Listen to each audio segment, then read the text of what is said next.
Now, I will say that our business changed dramatically from when we began monitoring our metrics. Like, there was a clear time in our business where we were just flying by the seat of our pants to actually implementing the systems that mattered in our business and monitoring the metrics to measure how those changes were actually improving the way we were doing things. So I am a huge believer in keeping track of your numbers and making sure that you have a pulse on what is actually happening in your business, because at the end of the day, there are so many things that we have to stay on top of just to keep our business running and operating the way that it needs to, that you can get so close to what it is you're doing on the day-to-day that you forget to pull yourself out and have a high-level look at how things are growing in your business and just making sure that you're on track for where you want to be.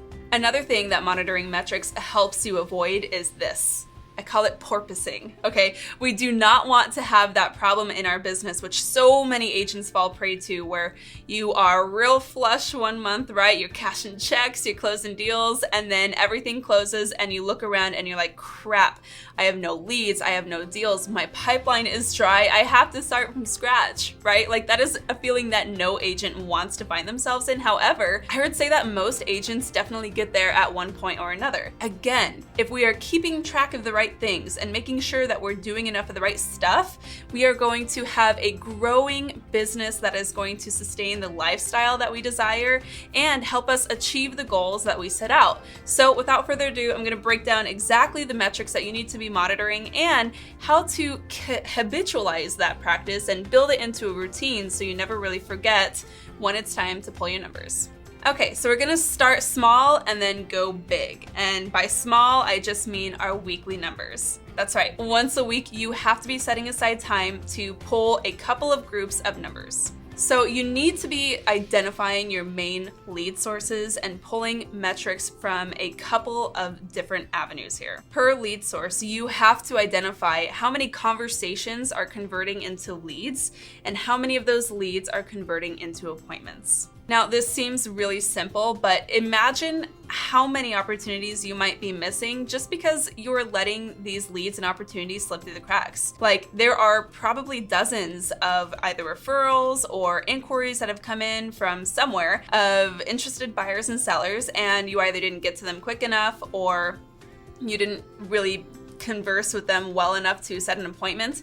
That's still a lead, and we still have to count that as a conversation, or at least a potential conversation that is going to come into our metrics into play. So don't leave anything out. We want to identify how many conversations are leading to leads and how many of those leads are leading to appointments. And you want to break that down per lead source in your business. All right, now we're going to take it a step back and consolidate those numbers monthly. So the real estate sales cycle obviously is not instant. It's going to take some time. So when we're consolidating these metrics, we're just going to kind of look at the next stage. So from those leads that we were generating week to week, how many were converted into clients? Okay, so how many listing agreements did we get signed, or buyer employment agreements did we get signed? And then from those clients, how many were we putting into escrow or getting a sign in the ground if it was a listing? And again, we're breaking this down per lead source. So we're looking at these from appointments to clients and then clients to deals. This is what's really important. So I've been speaking to agents off and on this week and kind of understanding some of their obstacles and hangups. And one thing that I keep hearing is how devastating it can be when you lose an opportunity like getting a listing. Okay, so say you go to a listing appointment and you have like an awesome time discussing things with the seller, you think it's in the bag, and then you get that call a couple days later that they end up going with another agent. You really have to understand where your conversions are. So how many of these appointments are actually leading to opportunities for you to get that employment agreement signed? You should know that standard, like even the best listing agents across the country only have about a 45% conversion rate for their listing appointments. That's serious. Like, they're getting less than half of the appointments that they are interviewing for. And if they say that it's more, they're either not keeping track of their numbers properly or they're lying to you. What this allows us to do is when we're tracking these metrics monthly, it allows us to kind of get out of our head and attach to the process, because at this point it's just a numbers game.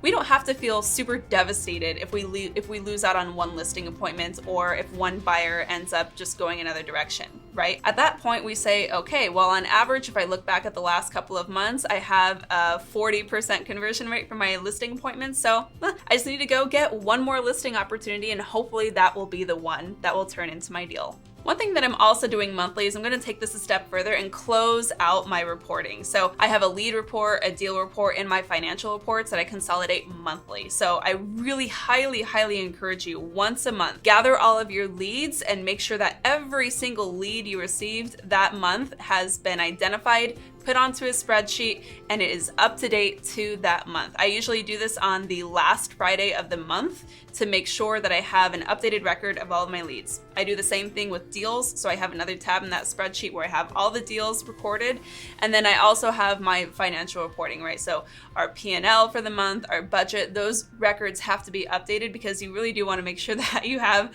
a pulse on the finances in your business. If you don't, you're operating like a salesperson, not a business owner. Thank you so much for watching this quick win series here on our YouTube channel. Of course, any resources or additional videos mentioned during this quick win are linked below in the caption, so check that out. And if you have not yet, be sure to hit subscribe to this channel and hit that bell notification icon to be notified every time we're dropping other quick wins just like this.